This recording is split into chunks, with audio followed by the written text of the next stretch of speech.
আজকের ভিডিওটিতে 2025 সালের মাধ্যমিক এবিটি এর টেস্ট পেপারের পেজ নাম্বার 87 এর জিওগ্রাফির অবজেক্টিভস কোশ্চেন সলভ করব। তো সমস্ত কোশ্চেনের অ্যান্সার কিট পিডিএফ আমার টেলিগ্রাম ও হোয়াটসঅ্যাপ চ্যানেলে তোমরা পেয়ে যাবে। তো সবার প্রথমেতে সঠিক উত্তর নির্বাচন দিয়ে শুরু করব। তো প্রথম প্রশ্নতে বলছে দেখো যে প্রক্রিয়ায় ক্ষয়, বহন ও সঞ্চয়ের মাধ্যমে ভূমিরূপের সামঞ্জস্য তৈরি হয় তা হলো। তো এর সঠিক উত্তর হবে পর্যায়ন। এর পরের প্রশ্ন, নদীর গতিবেগ দ্বিগুণ বেড়ে গেলে তার বহন ক্ষমতা বাড়ে। তো এর উত্তর হবে 64 গুণ। তারপরের প্রশ্ন, ওজোন গহ্বরের অস্তিত্ব প্রথম ধরা পড়ে। তো এর উত্তর হচ্ছে অ্যান্টার্কটিকায়। এরপরের প্রশ্ন, বায়ুপ্রবাহের গতিবেগ মাপার একক হলো। তো এর উত্তর হবে নট। তারপরের প্রশ্ন, চাঁদ, সূর্য এবং পৃথিবী একই সরলরেখায় অবস্থানকে বলে। তো এর উত্তর হচ্ছে সিজিগি। এরপরের প্রশ্ন, গ্র্যান্ড ব্যাংক স্থানটি বিখ্যাত। তো এর উত্তর হচ্ছে মৎস্য চাষের জন্য। এরপরের প্রশ্ন, জীবাণুর দ্বারা বজ্রের বিয়োজন হলো। তো এর উত্তর হচ্ছে কম্পোস্টিং। এরপরের প্রশ্ন, পশ্চিম ঘাটের থলঘাট গিরিপথটি অবস্থিত। তো এর উত্তর হচ্ছে নাসিকের কাছে। এরপরের প্রশ্ন, শিবসমুদ্রম জলপ্রপাতটি অবস্থিত। তো এর উত্তর হচ্ছে কাবেরী নদীতে। এরপরের প্রশ্ন, স্বাভাবিক উদ্ভিদের উপর যার প্রভাব সবচেয়ে বেশি তা হলো। তো এর উত্তর হচ্ছে জলবায়ু।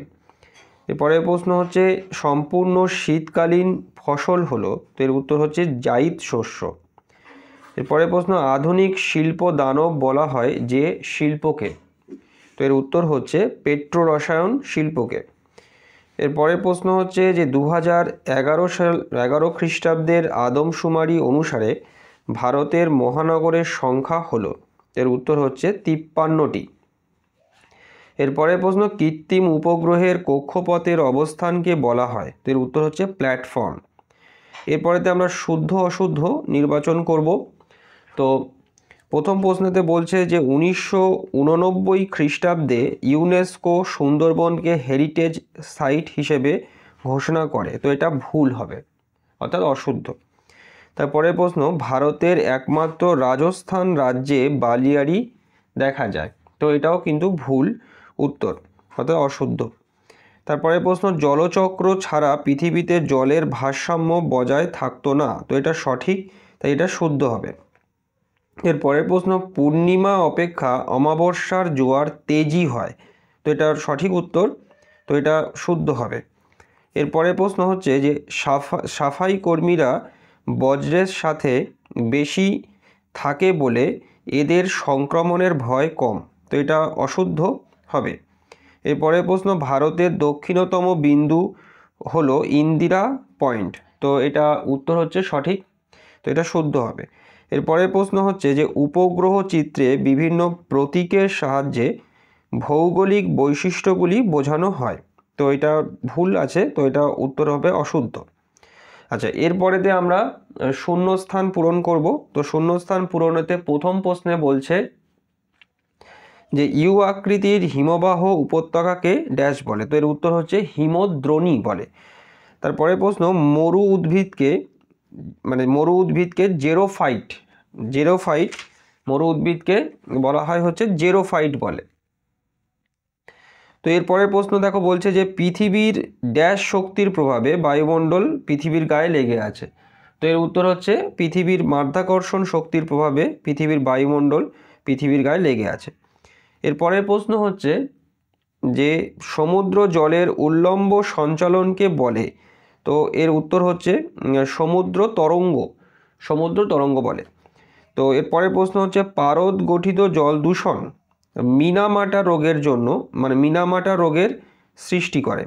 এরপরের প্রশ্ন, বিন্ধ্য এবং সাতপুরা পর্বতের মাঝে রয়েছে নর্মদা উপত্যকা। তারপরে প্রশ্ন, বন্দরে জাহাজের আবাসস্থলকে বলে। তো এর উত্তর হচ্ছে এই জায়গাটাতে পোতাশ্রয় বলে। এরপরেতে আমরা একটি বা দুটি শব্দে উত্তর দাও, এই প্রশ্নগুলিকে দেখব। তো প্রথম প্রশ্ন, ঘোড়ামারা লোহাচড়া দ্বীপগুলি ডুবে যাওয়ার কারণ কি?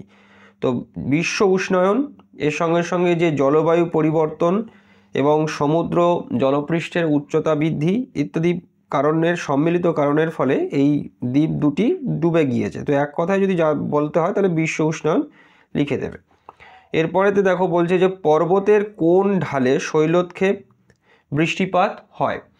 তো এর উত্তর হচ্ছে প্রতিবাদ ঢালে, পর্বতের প্রতিবাদ ঢালে শৈলক্ষেপ বৃষ্টিপাত হয়ে থাকে।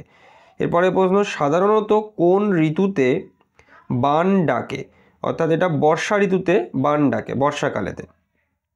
তারপরের প্রশ্ন দেখো বলছে সার্ক, এর সার্ক কথাটির পুরো নাম কি। তো এর উত্তর হচ্ছে south Asian association for regional cooperation.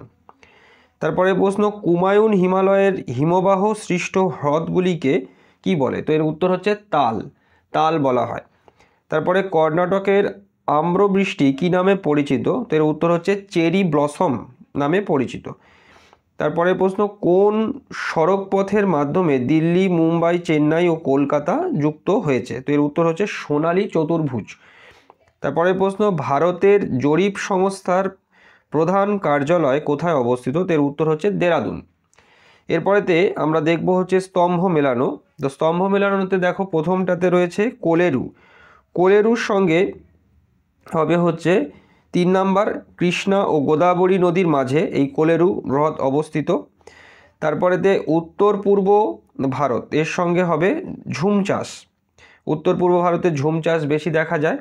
তারপরে কোয়েম্বাটুর, কোয়েম্বাটুরকে বলা হয় দক্ষিণ ভারতের ম্যানচেস্টার, অর্থাৎ কোয়েম্বাটুরের সঙ্গে এই 1 নম্বর এই দক্ষিণ ভারতের ম্যানচেস্টার হবে। আর মোবাইল ফোন আধুনিক যোগাযোগ ব্যবস্থা। তো আজকে ভিডিওটি আমি এখানেতেই শেষ করলাম এবং সমস্ত কোশ্চেনের অ্যান্সার কি পিডিএফ আমার টেলিগ্রাম এবং হোয়াটসঅ্যাপ চ্যানেলে তোমরা পেয়ে যাবে। সবাই ভালো থেকো, থ্যাংক ইউ।